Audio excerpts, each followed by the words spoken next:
The first habit is buying big or oversized clothes. I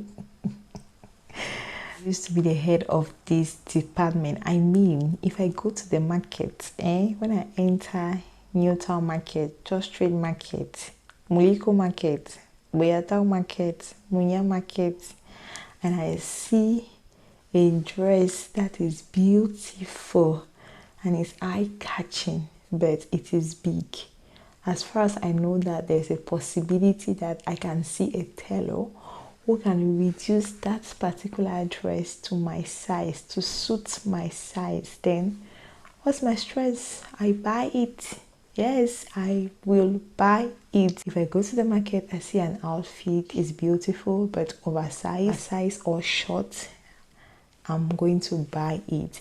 And then I'm going to look for these tailors who move around to sew dresses. I'm going to give them to help me reduce it to my size, or I'm going to give them to put another attachment under for it to be longer, and it's going to look like it is a style. Meanwhile, I bought that dress because I loved it, though it was not my size, though it was short. And when you're going to look at it, you will not even know that that was a short dress. I just added some material under for it to look longer. But yeah, your girl can't even do that. First of all, I don't own a sewing machine. So if I go to the shop and something is as beautiful or affordable, but it is oversized, extremely big, that I can do small bash for it, small hemming for it to be my size for me to wear, then I cannot even risk to buy it thinking that I'm going to fix it. I don't have a sewing machine, and it is difficult for you to see a tailor around this area, except that you know someone who does tailoring at home and the person can do that. Of course, you're going to pay. If you find one, it is quite expensive. Sewing a dress itself is expensive here. Talk less of you giving your dress to a tailor to do patch or to amend something there.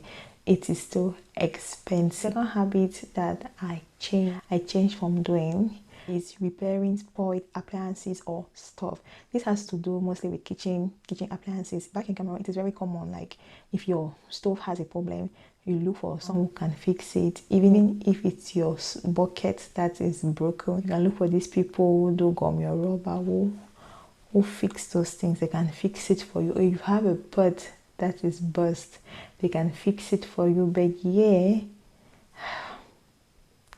I cannot have someone to do that for me. In Cameroon, we have the habit of always arranging or fixing appliances, especially when they get bad. For example, your iron can be bad, you're going to fix it. Your pot can be bad, you're going to fix it.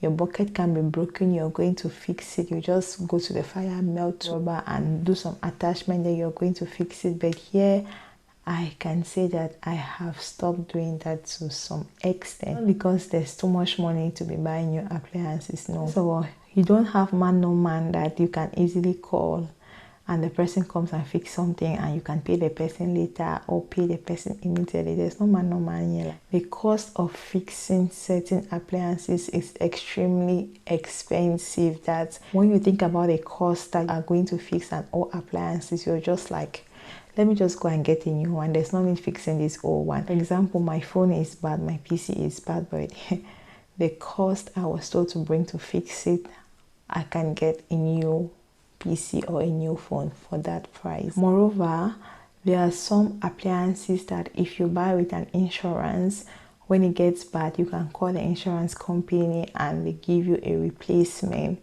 So it's always good to buy with an insurance so that you are covered. There are some stuff that you can easily fix, like your shoe. If your shoe is bad, it has a small opening, you can look at YouTube videos, go to the market, get gum, and you just patch the thing, and you can use it for a couple of days or months before you can get rid of that shoe. But when it comes to things like kitchen appliances, it's extremely difficult. A habit that I have stopped is hiring services. Back at home, any small thing you have hired somebody, any small thing you want to do nails, boop, I've gone to the salon, I want to do nails, I want to do this, I want to shave brows. When they do my hair, I pay, they shave my brows. You want to braid your hair, you pay. You want to relax your hair, you pay. You want to shave your hair, you pay. Anything you want to do, boop, you look for somebody who knows that thing to do it. But here I have learned to do certain things by myself because it is cost effective. Yes, there are things that I am still learning. For example, braiding your hair. I'm not perfect there, but with time I'm going to get there. When it comes to braiding of the hair, natural hair, to find a salon that can do me, braid African styles around my area, I haven't seen it. I have Googled, I have Facebook, I haven't seen it. So if I want to have fancy hairstyles, I have a different city, of which I can do that, but I'm not going to do it as often as I could in Cameroon because the price is not chocolate, it is hot cake. Another thing that I have stopped is African time. We all know that we, the Africans, Oshe Bades, we have our own special time. We have our own special clock. We all know the African time, right? That is 3 or more hours added to the original time. I stopped doing things the African time way. Like if I'm going somewhere, if I'm invited somewhere, I try my best not to go extremely late. If I should go there late, it should be highest 15 minutes after time, because at times the people find it embarrassing for you to come on time when they are not yet set. So I always give that little lapse to go few minutes after the time. I'm not the African style of hours after the time. And so appointments, I do my best to always be on time. There is nothing like man no man. Oh, I know this person, if I am 10 minutes late, he's still going to attend to me. After all, I've been there before, he knows my face. No, there is nothing like that here. If you have an appointment, if you have a rendezvous, 12 is your 12.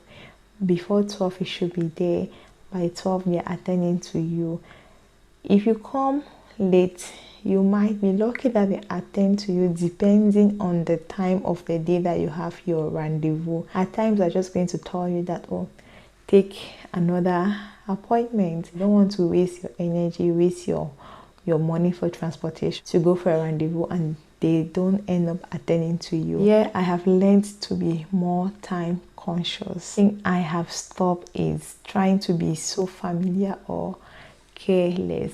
Like if I'm going into an office, I make sure that I have all my files arranged. I have everything the way it is supposed to be presented.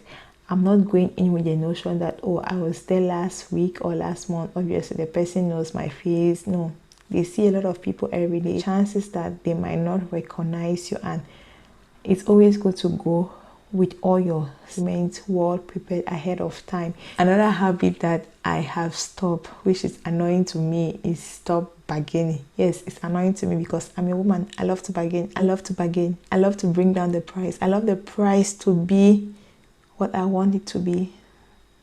Yes, I stop bargaining. I want to bargain. Where I want to bargain. Yeah, shops have price tags. Even open shops, they have price tags. So it's quite impossible, except when you want to buy a big purchase like a car or a house that you can bargain for a discount, negotiate down the price. But when it comes to small businesses, you have to buy as it is on the price tag. Another habit I have toned down is speaking loud on the phone. My girls, you know yourself, those of you who cannot answer calls in public, you'll be shouting as if you're speaking by the riverside. We know ourselves, but your girl has left you. Your girl has left that world. Back in Cameroon, it's very common for you to speak across the road, loud on the phone, or using my phone while I'm in public on the loudspeaker without having my earpiece. I stop that. Back in Cameroon, it is easy for you to see someone moving with the phone, playing one loud, rousing music and vibing to. But yeah, I don't do that. It is first of all difficult for you to see someone moving alone with the phone, having loud music. It is difficult. Everyone makes use of the earpiece. If you want to see people enjoying music loud like that, probably they have settled down somewhere, sat, and they are playing music, but you will not see them moving about with music like that on their phone, or they are probably riding a bicycle, which is okay. You can be riding your bicycle. It's like you driving your car and you have your music. Africans are loud. Yes, we are loud. We like to speak loud. That's the bottom truth, especially if the conversation is flowing. If it's one hot gist, it's like if we don't speak and shout, it's not flowing. We Africans or Cameroonians, we have a very, very loud tone. At that time we even whisper. It's like we are talking normally. I've learned to control my tone of voice, and especially how I speak in public, because I can be speaking normally but I'm loud. Someone can see that as disrespectful, or someone can think that I am angry. Meanwhile, it's just my way of talking. So I've learned to tone my voice down and the way I speak in public. Another habit which I have stopped is unnecessary movement or barging into people's home uninvited. I don't just call people out of the blue and tell them, hey, I'm around your neighborhood, are you in the house? You know how we do it? Like, you can be strolling around my one and you say, hey, I remember that Liz is surely around, let me just go and visit her, or let me just call her and check if she's at home and go and visit her. No, I stopped doing that, because I feel like everyone is busy and people have different schedule. It's not like people are just sitting there at home waiting for you to call and come and visit them, or waiting for you to just barge into their home. Everyone is busy. People have different schedule. So for me to visit someone is something that I have to plan weeks before. Lastly, I have learned not to be that African auntie, Cameroonian auntie. Learned not to correct everyone's child or dictate what other children have to do, because I feel like it's the right way for them to do it. For example, if I go somewhere and let me say if I'm visiting you and I'm staying at your place and you're doing things differently, I assimilate that and I get myself familiar with that. Okay, let me say maybe you're not doing it the right way and you think it's right. First of all, I will accept your approach and try to see what is wrong and what you can change, and I will talk to you behind. I'm not just going to start imposing my values on your children just because I think that my ways are quite better than your own way. No, I've learned not to be that African auntie who imposes value on others because she thinks that her ways are perfect. You just have to have it in your mind that people have different ways of bringing up children. People have different ways of doing things, and your ways are definitely not another person's way, but of course it's for the betterment of her children. So guys, if you're living out of your country, let me know in the comment section the different things that you stopped doing when you left your countries. Know those habits that your environment has influenced you to change. Thank you guys for watching. I hope that you did enjoy this video and you love this series. Let me know in the comment section the different habits or attitude that you stopped doing as an influence from your new environment. I'll see you guys in my next video. Until then, do have a blessed day. Have a nice day. Take care. Remember to drink your water and mind your business.